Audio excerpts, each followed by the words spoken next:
Hey everybody, welcome to League Update number 4 on the Mana Leek. I'm John as always, and it's time to see how it's going with my paper league at my local game store. If this is the first video you're seeing, you probably shouldn't watch it. You should jump back and watch, starting with League Update number 1. The video link will be in the video right now to the top right, so click that and go check it out. But anyways, here is the deck that we had. At the end of last week after my pack, we had opened that Nahiri. I was very excited and threw her into the deck. I also made the change of adding in a Gibbering Fiend and a Thraben Gargoyle to attempt to maybe go down the Delirium route a little bit more. Match 1, I was up against Sean C., the store owner, yet again. He beat me last week. I was wondering if I could beat him this week. Game 1, I lost fairly quickly due to keeping a 2-lander and just not quite getting there.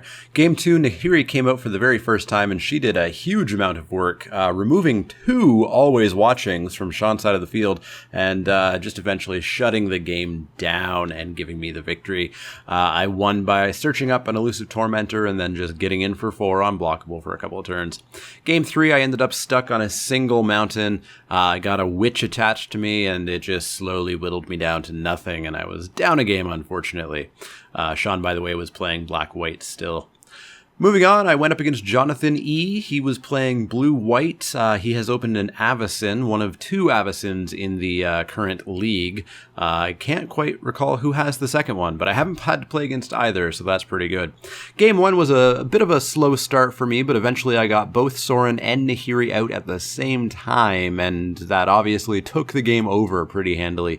Game 2, I stayed generally in command. I eventually got Sorin out to finish things. I didn't have too much of a trouble. The double Planeswalkers thing kind of took over pretty handily.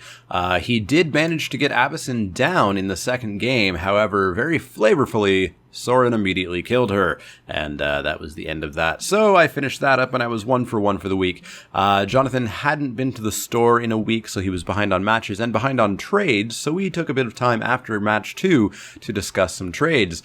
Turns out Jonathan playing blue-white meant that he had a ton of black-red available. He had Ravenous Bloodseeker, Sinister Concoction, a Fiery Temper, he had the black-white dual land I've been looking for, and he had a few other things as well. Nothing quite as awesome as an Heir of Falconwrath, which I was certainly looking for, but he didn't have that. But he had a lot of stuff that I was looking for, and I had some stuff that he wanted as well. Eventually, I ended up taking a Fiery Temper and the black-white dual land, Forsaken Sanctuary. In exchange, he took a Drownyard Explorer just because he wants more clues and he wants to gum up the ground, considering how much aggression is in our league. And he also took an Essence Flux because he wants to do really disgusting things with Avacyn and with Drownyard Explorers and with various Enter the Battlefield effects. So we made that trade, and I made a couple of quick changes. I took out a single Plains in order to put in my brand new shiny black-white dual land, and then I also took out Murderous Compulsion to put in the third Fiery Temper. Yes, Murderous Compulsion can kill something that's, a 6/6, but it has to be tapped, which means I have to have been hit by it. I'd rather just have the Fiery Temper and get the early game removal there, plus the late game combat kind of stuff going on. So with my modified deck, I went into my third match. I was up against Doug in red-black. This was definitely just a fight of the aggro decks. Doug tends to be ridiculously aggressive, and I was just too slow for him yesterday. Game 1, he took me down pretty handily. Game 2, I took him down with a timely Magmatic Chasm to swing in for lethal. Game 3, he took me down in a race. We were just hitting each other turn for turn for turn for turn, and he got the extra damage in first. Down a match at 1 and 2, I searched around for my final opponent. Matthew R. was there waiting for a game, so I paired up with him. He's also playing red-black, although he is playing a bit of green in it as well. But again, another of the aggro decks in the sealed league. Game 1, I just drew everything I needed, and I finished him off with a Burn from Within. It was just everything I needed was right on top of the deck. Game 2, Sorin and Nahiri came out for yet another tag team fight, and it was just over. My deck, when it fires, can do disgusting things. The trick is still getting it to be consistent. I'm not quite sure where the inconsistencies are lying, but I'm hoping to figure that out. Anyways, I opened up my pack after finishing 2 and 2 for the week, and I got some stuff. I got some trade fodder with a Duskwatch Recruiter and Sleep paralysis, I suppose somebody might want. Maybe somebody wants the puncturing light. Obviously, you can see the great big gigantic mythic. That's mythic number 6, I think, in my pool, possibly mythic 7. But it is a mythic I will not be splashing for. I'm already splashing white for 2 mythics. I'm not going to splash green. I'd probably splash green for my Gitrog monster that I have before I would splash green for Sigarda. She's fantastic, but she goes much better in the green-white humans deck, which I am not. I also will not be trading her just because it's going to make whoever's deck would get her ridiculously powerful.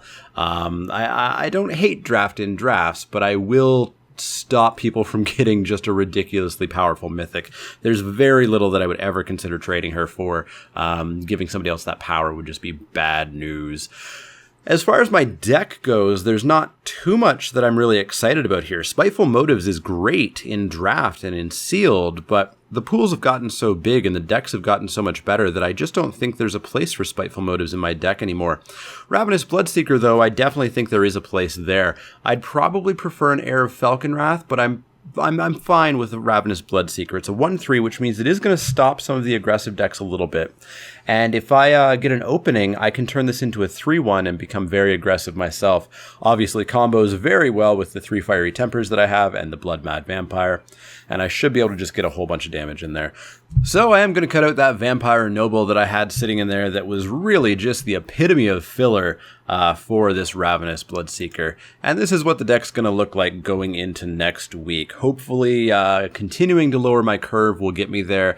Definitely felt good in my last 2 matches after getting that 3rd Fiery Temper plus that Black-White land.